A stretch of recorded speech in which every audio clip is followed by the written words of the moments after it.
গোবিন্দ কৃষ্ণ মাধৱৰ কথা কবিতা মোক এনেকৈয়ে প্ৰেম কৰিবা। মই খাদ্য ৰান্ধি নিমখ দিবলৈ পাহৰি যাম, হয়তো জোখতকৈ অলপ বেছিকৈ দিম। তুমি মোক খং নকৰাকৈ পৰম তৃপ্তিৰে ভাত সাজ খাই উঠি আহিবা।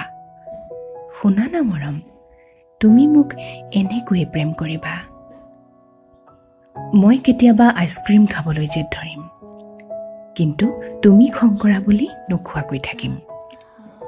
তুমি মোক নোকোৱাকৈ ফ্ৰিজত মনে মনে আইচক্ৰীম লুকুৱাই থবা। শুনা না মৰম, তুমি মোক এনেকৈ প্ৰেম কৰিবা। মই ফুৰিবলৈ যাবলৈ মন কৰিম, কিন্তু তোমাৰ ব্যস্ততা দেখি নোকোৱাকৈ থাকিম। তুমি মোক নোকোৱাকৈ এদিন হঠাৎ মোৰ প্ৰিয় ঠাইলৈ লৈ যাবা। শুনা না মৰম, তুমি মোক এনেকৈ প্ৰেম কৰিবা। মই শিশুৰ দৰে তোমাৰ সৈতে উমলিব বিচাৰিম। প্ৰতি নিশা তোমাৰ বুকুত শিশুৰ দৰে শুই যাম।